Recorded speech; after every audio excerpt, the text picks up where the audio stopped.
Hola, bienvenidos. Yo soy Víctor Caries, geriatra y químico farmacéutico. Hoy día vamos a hablar sobre el síndrome de sobrecarga al cuidador. Para contextualizar, les voy a contar un caso clínico. Una paciente de sexo femenino, 82 años, ella es viuda, tiene 3 hijos, solamente una de ellas es de género femenino, que es con quien vive. Además, vive con su yerno y 2 nietos en casa de un piso. Esta paciente es de baja escolaridad y en su vida se dedicó a ser dueña de casa. En cuanto a lo funcional, tiene un índice de Bartel 20 de 100. Ella colabora con su aseo, con la capacidad que tiene para comer, para deambular y para las transferencias, pero el resto es totalmente dependiente. En las actividades instrumentales de la vida diaria tiene un Lotton 0 de 8, no tiene actividades avanzadas de la vida diaria.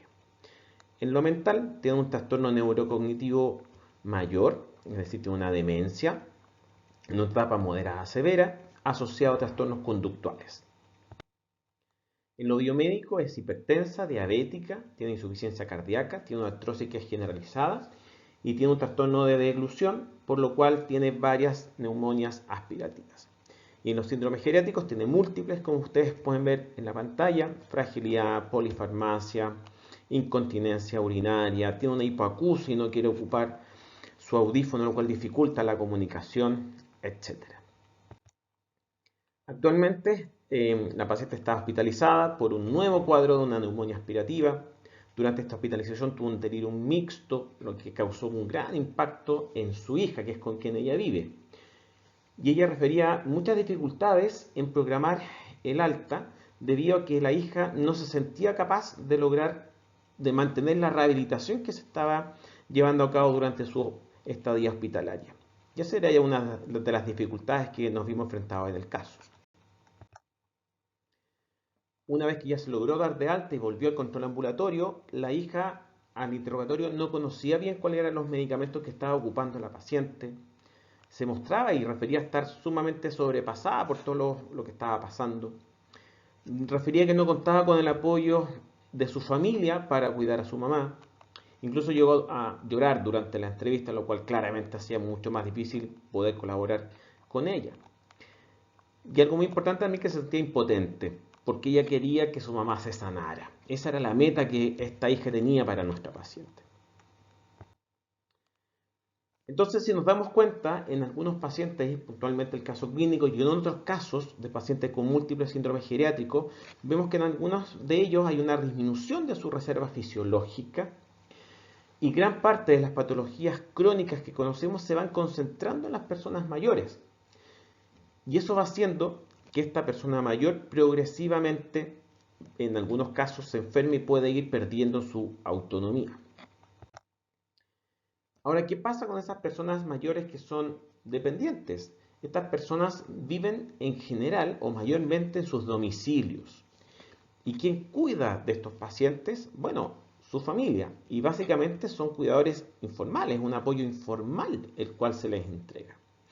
Y este apoyo informal es el cuidado y atención que se entrega a una persona de manera altruista, obviamente gratuita, ya sea por alguna familiar o alguna otra persona ha llegado a la familia, ¿no es cierto?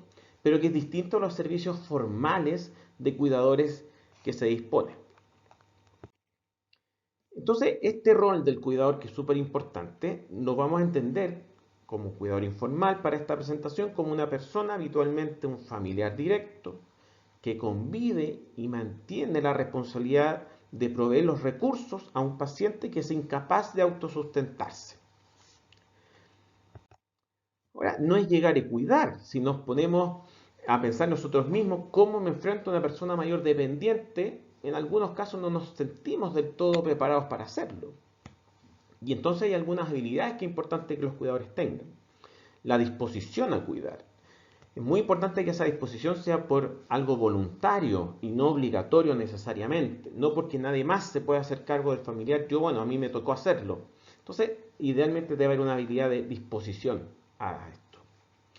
El cuidador debe ser paciente y tolerante, porque en muchas ocasiones los pacientes pueden tener algún día que es malo, pueden tener un trastorno conductual o pueden tener alguna situación que amerite mayor estudio o mayor manejo o mayor paciencia. Y en ese sentido también el buen humor es importante.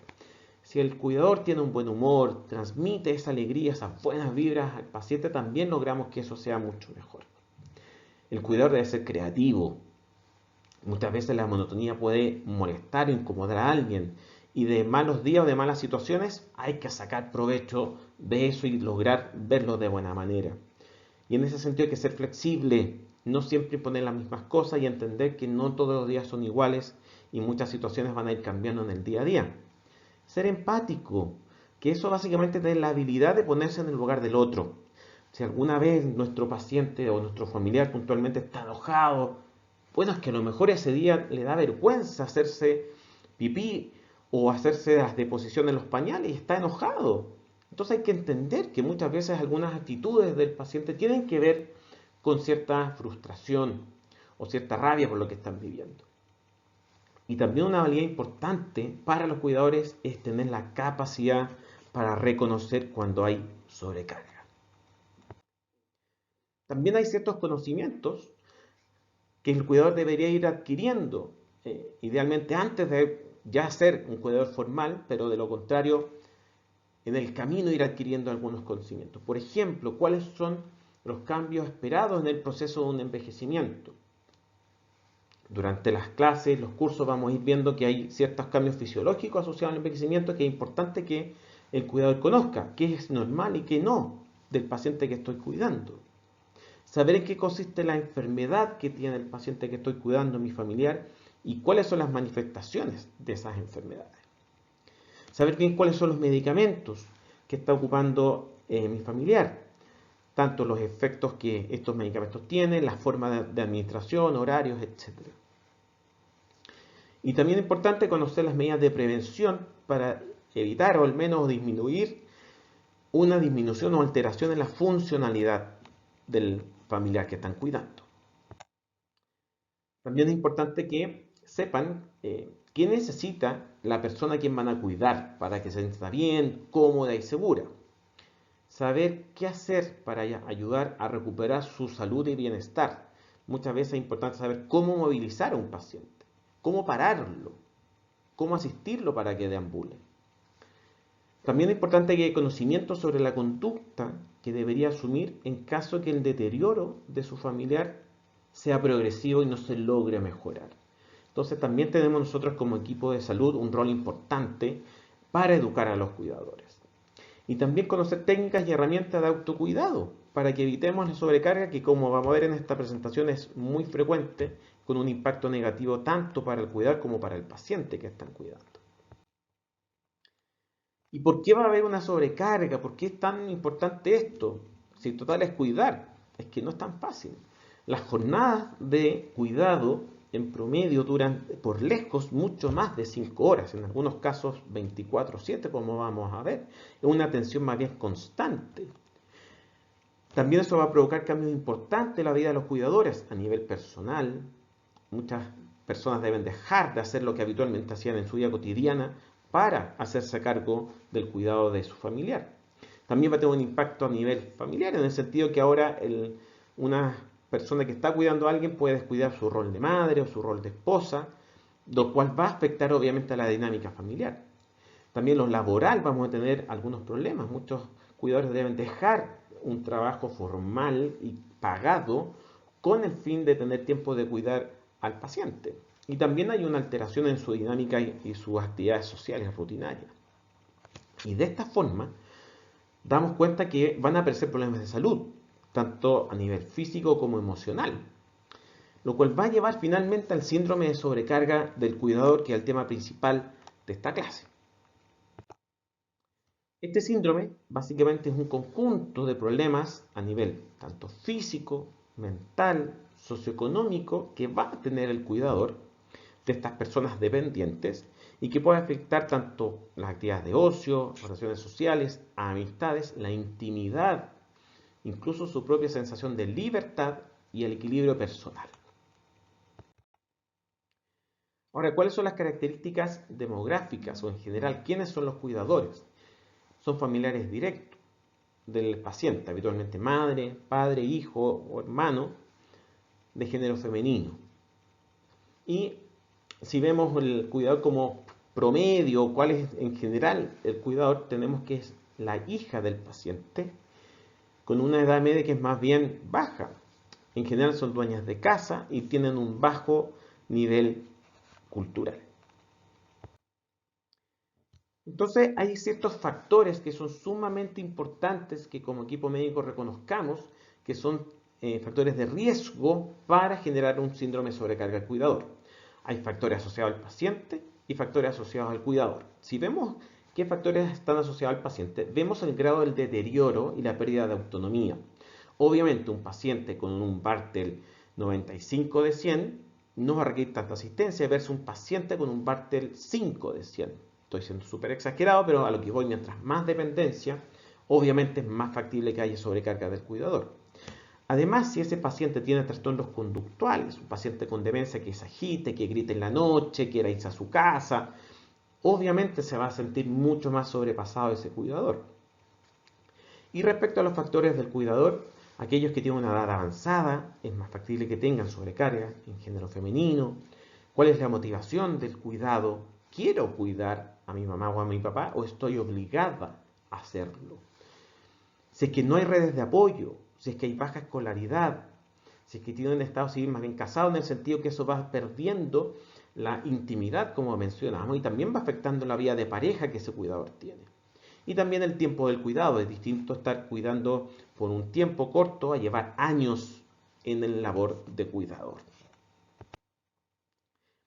Este es un esquema, no quiero enredarlos mucho, pero básicamente este es el modelo de estrés del cuidador, donde en general tenemos factores intrínsecos que debemos tener en consideración de ese cuidador, cuál es su estatus socioeconómico, cuál es la cultura en la cual vive ese cuidador, y tenemos algunos estresores primarios, por ejemplo, las características del paciente, como mencionamos, si que tiene un deterioro cognitivo, su alteración funcional, etc. Hay estresores secundarios, por ejemplo, si es que el cuidado interfiere en la vida laboral del cuidador o eso genera un aislamiento social.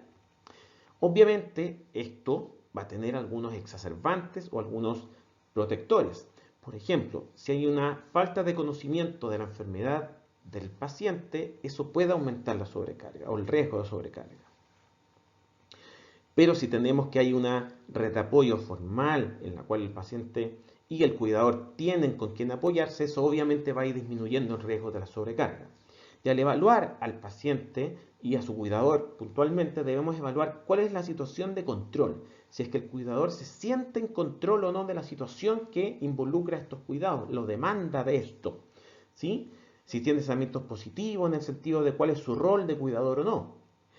Y de tal forma, con este esquema, que lo pueden revisar con más detalle en otra oportunidad, vamos a tener cuáles son los outcomes debido a esta sobrecarga desde el punto de vista psicosocial, psicológico, etc. Y eso va a dar cuenta del síndrome de sobrecarga del cuidador. Y esta salud del cuidador, cuando hay una sobrecarga, va a verse totalmente afectada. Tiene mayor morbilidad. Cuando tiene alguna enfermedad se demora más en recuperarse de esa enfermedad. Incluso puede aumentar la mortalidad en los cuidadores. Y algo muy importante cuando tenemos cuidadores que son adultos mayores o que ya son personas mayores. Debido a que en general podemos tener una disminución de la fuerza muscular, cambios en la estructura que van alterando el movimiento tanto del cuidador, y en ese sentido se necesita movilizar al paciente dependiente, va a ser mucho más difícil para esa persona mayor, lo cual puede llevar daño totalmente físico a ese paciente, también frustración si es que no lo logra hacer de buena manera. Entonces vamos a tener algunos síntomas físicos asociados al síndrome de sobrecarga del cuidador. En un 84% podemos ver alteraciones del sueño, dolores, principalmente dorsalgia y lumbalgia, cefaleas, incluso sensación de disnea.